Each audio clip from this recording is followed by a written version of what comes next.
We're about to play a 60-car AI race on iRacing in VR.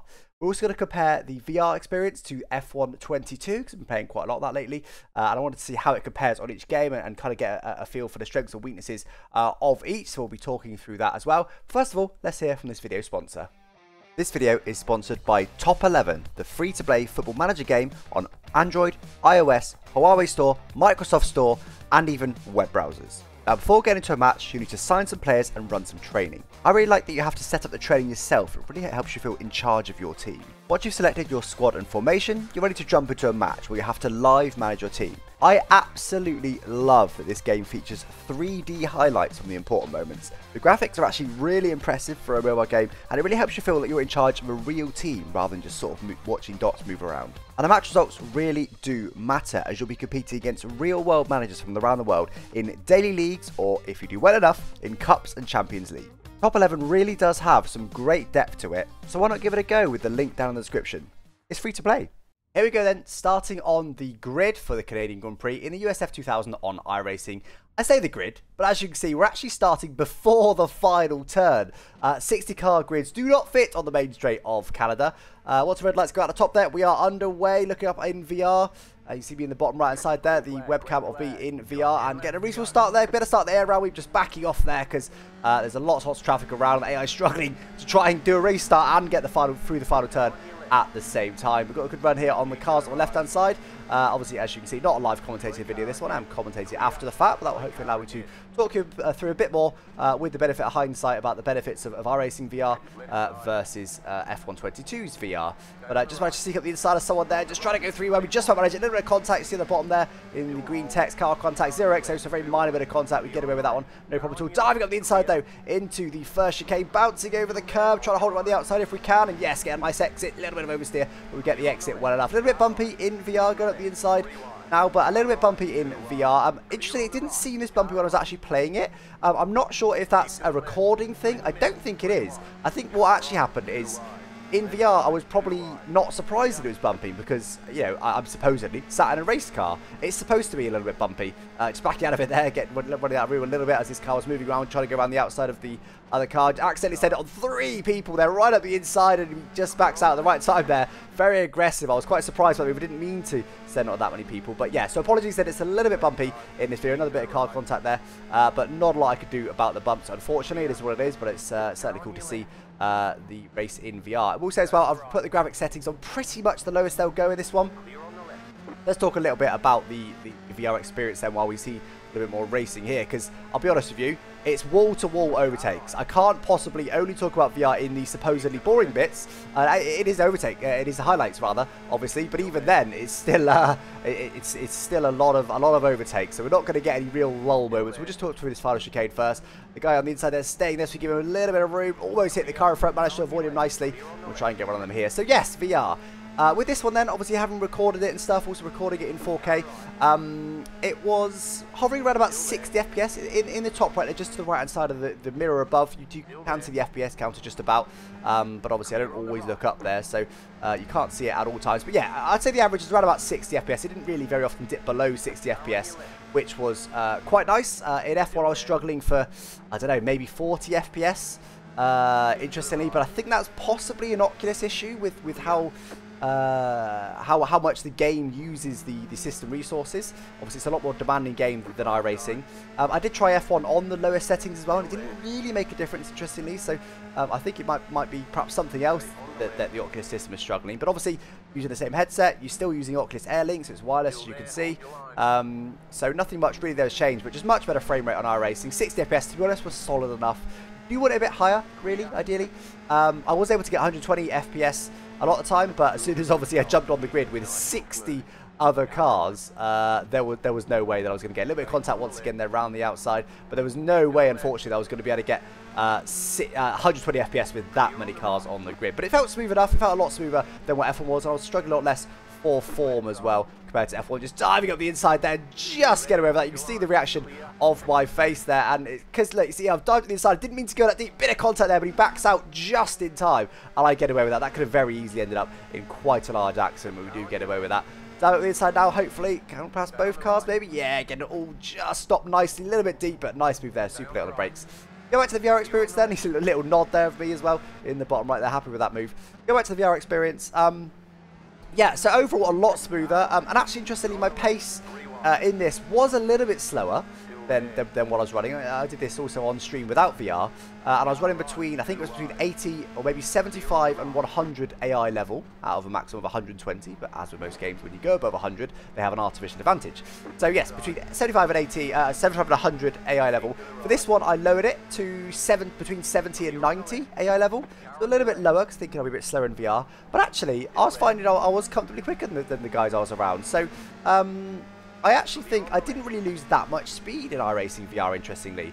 In F1, when I played it the other day, I was saying it's because of frame rate. The reason I was so much slower was because of frame rate and because of sort of quality. You know, the resolution is effectively lower because the same amount of pixels, I normally play in 4K, the same amount of pixels take up your entire vision rather than just the kind of a screen in front of you. So it makes quite a big difference in terms of that. Plus also the frame rate being lower because, you know, difficulties, even though I've got a 3080 Ti, it's not easy at all to code to render a game, especially with 60 cars on the track, especially when you're also recording on top in 4K as well. So there's a lot going on there.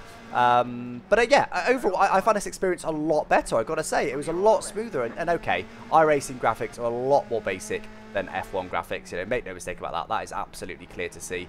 So, you know, that is going to make a big difference. Big slide there heading towards the wall, but get away with that. That is going to make a big difference. But it's interesting that I was able to play this a lot more smoothly. So I think with F1, I think if I could get to a point where I've got the F1 FPS to a consistent at least 60 FPS while recording, I think that would then be a bit more playable. I think as it wasn't that playable. Just diving up the inside there. Bit of contact. We kind of got a bit stuck in each other a little bit there, unfortunately. I sort of went in deep and he decided to knock back out of it. He's coming back at us a little bit here, but we get away with that one and we do manage to stay ahead. Coming up the inside here now into turn one with lots of cars just up ahead. We dive bomb that guy a little bit. We make him move quite nicely though, actually. Go down to first. You can see an opportunity ahead, potentially the guy on the outside running wide, but then we make contact. We just go in a little bit too deep there. Didn't really mean to do that. Particularly, I just went in a little bit too hot. I tried to get the power to get past him, and I just ended up, you know, washing out a little bit too wide, and there just wasn't enough room for him on the outside. But he absolutely did deserve the room. Managed to sneak back alongside him here. Now up to P24, as you can see in the top left. Make that P23. There we go. Actually doing really, really well here. You know, my previous best on stream, with granted with the higher AI level, was I couldn't even get P30 out of 60 in a 10-lap race. So with this, the fact I'm already up to P23, looking for P22 here, I'm doing much, much better than I did on stream the other day. But yeah, to go back to F1 22's VR then. So as I said, frame rate definitely not better.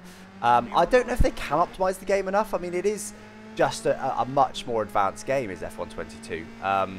The graphics are insanely better. Even ultra low, the graphics just are that much better. So I don't know if it is a specific Oculus issue. Big slide there, having half a spin, but I get away with it.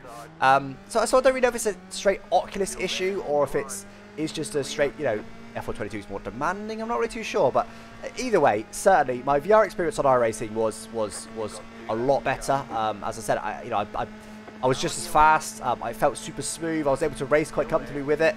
It does appear to be bumpier on the recording, but as I said, I didn't really feel that. Going to understand the final chicane there, but luckily the AI car on the outside there does back out up to P20 now. And yeah, and then in F1 22's VR, I just couldn't see a bit of a touch with all that, a bit of a wince as well from me, but I get away with it. As I said, the damage will repair itself anyway. But yeah, couldn't seem to get along with it with the VR too well in F1 22, but do seem to be able to get along with it very, very nicely in iRacing. So I'm not sure what would need to change in order for F1 22's VR to be as smooth as iRacing, if it's even possible. But of course, we've got new gen GPUs coming out at the end of the year. I will be buying one, hopefully get a top end GPU, the new generation. So I'll give it a good test there to see if it is just straight graphics power. You know, having twice as much graphics power because the new powerful.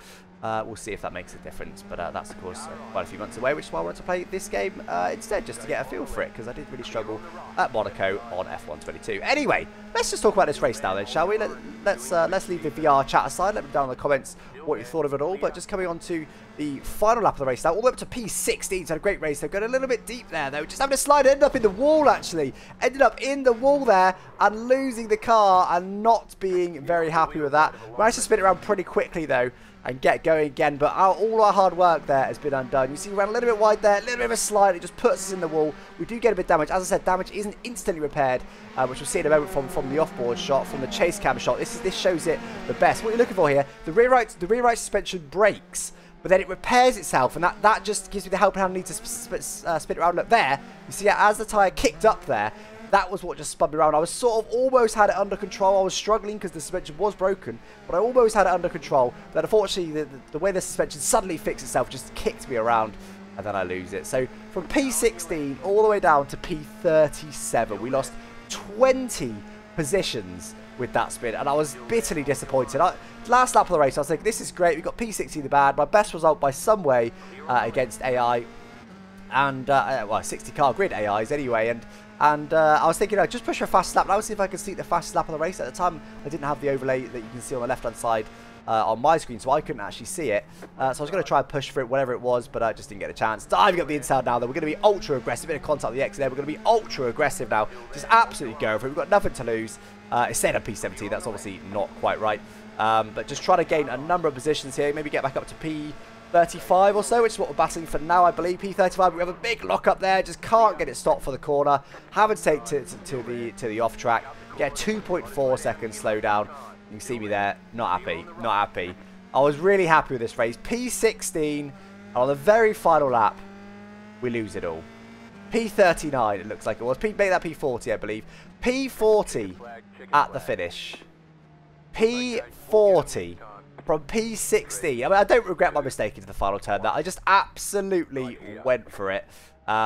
Shaking my head, not happy at all with that. Definitely could have been a much better result than it was, but anyway, it is what it is. These things happen in racing sometimes. I had fun anyway. It's still 20 positions gained, actually, when you look at it. 20 positions gained from 60th on the grid in 10 laps. That's not bad on the face of it, but it could have been, what, 45 or so positions gained. So yeah, it is what it is. Anyway, guys, hopefully you enjoyed this video. Don't forget to subscribe if you haven't already. We're on the road to 100,000 subscribers now. Other than that, guys, I'll catch you next time. Thanks for watching. Bye bye.